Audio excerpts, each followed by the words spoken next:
Hello, everybody, and welcome to a brand new episode of Constructive Criticism. I'm just kidding. What's up? So, uh, I did not plan on recording one of these videos, except that I get this question a lot. This is not constructive criticism. This is Easy Game Media, my YouTube channel that I started a while back that I really wanted to put some more time into, and we'll get into that later. But today's video is about why I left the Constructive Criticism podcast. Uh, I get the question a lot, and so I posted a poll if people wanted a video on it.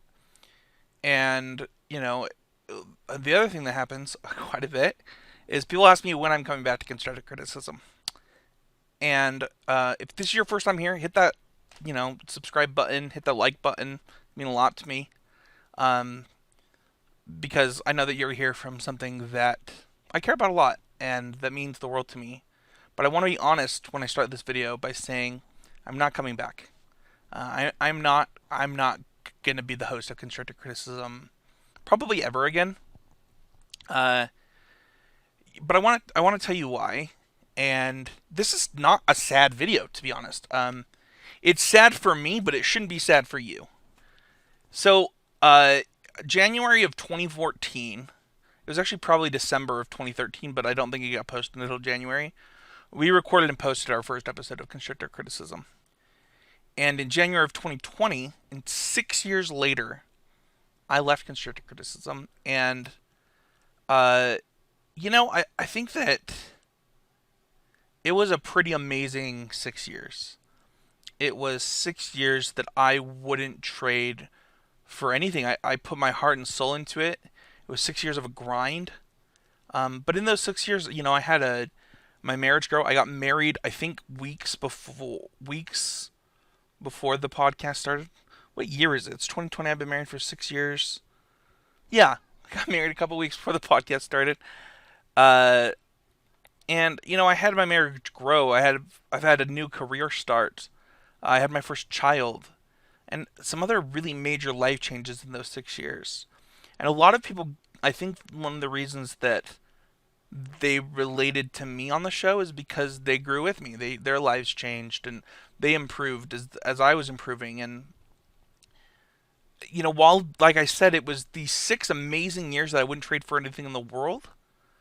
I was done. I was done because I personally had given all I could give to constructive criticism. I legitimately love constructive criticism. I love what it stands for and what it became and the symbol that it is for something that I believe in. The number of times that somebody just tweets hashtag always improving at me when I say something or when I do something or when they do something and when I comment on their thing, and that mindset has been so encapsulating to so many people, and it changed my life not just in Magic but in so many ways. And I really love that is what the show became and what it was about and what it is for so many people. Um, but if we're gonna be real, I think the show started to deserve more than what I had to offer now. Not what I have to offer all the time, but just what I was ready to give. After 6 years, I had really done what I wanted to do with constructive criticism, because my number one goal with the show is to help people qualify for the Pro Tour. And I did that. I did that time and time and time again. And that was it. That was what I wanted to do, is help people achieve that dream of theirs. To show that if you put in the hard work, you could do it. And our hosts showed that between Quentin, myself, Michael, Manny, or Casey, Matt. Uh, Mason now, Trey. And John and Seth go without saying. Allie goes without saying. All of the people that have been a part of the show have really shown that when you put in the work, it pays off. And that if you have the right mindset, you will get better, you will improve, and you will get to the point that you want to get to.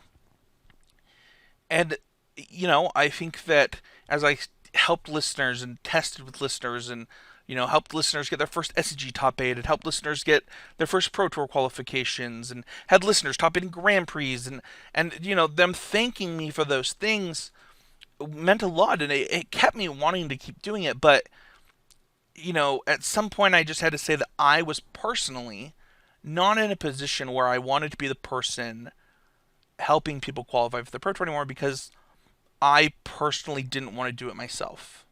I didn't have interest in it. And, I think that while I could, while I still believe that I can be a great magic coach and somebody that helps you achieve those goals, I believed that the show and the passion needed to do a show like Constructive Criticism was something needed by somebody that cared more about those specific things. And so, I didn't think that I was that person anymore. And I love Magic, but I'm done participating in the Magic organized play system for the most part. Um, and I knew that Mason was going to take over. I knew I had talked to him and asked him. I mean, so many times. I mean, when Mason and Cher were on the show, I had talked about quitting. When John and Seth left, I had talked about quitting. When there's. I mean, the number of times that I've thought of quitting constructive criticism was very numerous, and it was never because it was never the reason I didn't leave is because I loved it. I loved what it stood for, and I didn't want that thing to die. And when I knew that Mason would take over, I was ready to just say, well, I think this is an easy choice because I know that you want the show.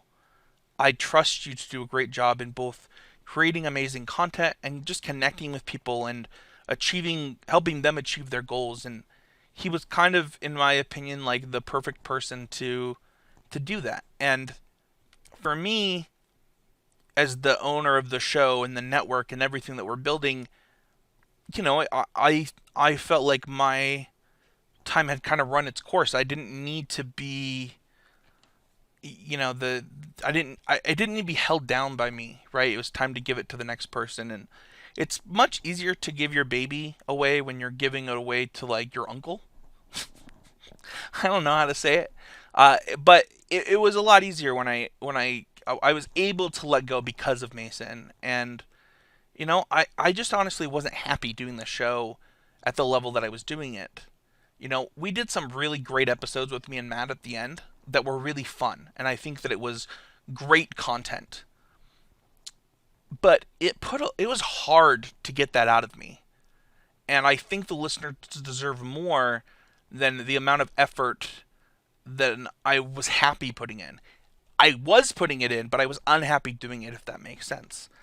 And it was like, okay, well, if this is what I think they deserve, I need to give them somebody that will do that for them. And so Mason made that pretty easy. That being said, I still miss it. Like every single week when the show comes up and I hear Mason introduce the show with Allie, I miss it. It's something that, how could you not after 6 years? But I really am enjoying what I'm doing. This week I'm going to be relaunching Need to Nerd with West, which is a podcast about nerd culture. I'm doing this channel. I'm trying to grow Mythicast on the Constructive Criticism Network. I'm a cast about getting Mythic on Arena and just talking to people in Magic about improving. And I'm streaming, like today I'll be streaming the Standard Challenge and streaming these challenges. And I think that for me, I just want to create things that I like right now. That's what I have time to put my effort into.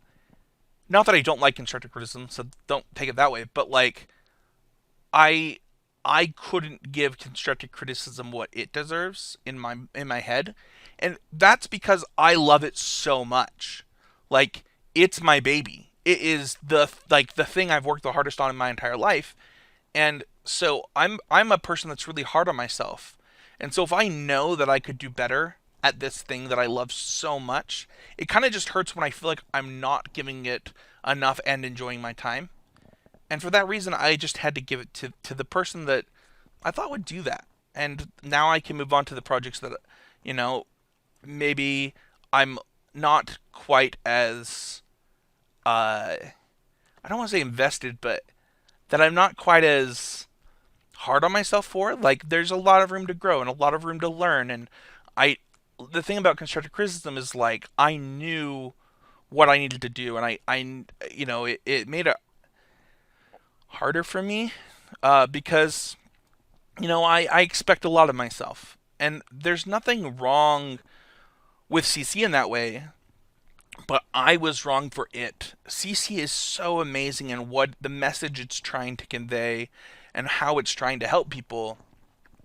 And for me, I asked Mason on a stream today, and I was just burnt out. Like I couldn't get into the mindset to write the show, record the show, edit the show, and give it, the what I believe that it deserved.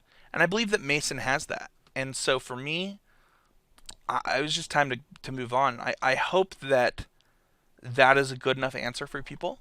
I hope that you all know that I love you so much. Every person that ever walked up to me at a Grand Prix or sent me a message on Facebook or Twitter or left a comment on something that had to do with that show, you legitimately mean the world to me. And I am so glad that I got to do that show for 6 years. So thank you to you. And, just remember to be always improving. Try and be better tomorrow than you were today. And you'll be able to get the things done that you want to get done. And I believe that Mason and Allie and whoever is the future of that show, if one of them leaves, which is not in the plans. I'm just saying that I believe that show will go on and it will continue with new voices that are able to teach things that will help you improve at Magic the Gathering and in life. And I appreciate the opportunity that I had to be a part of it. So thank you to each of you. And that is why I left constructive criticism.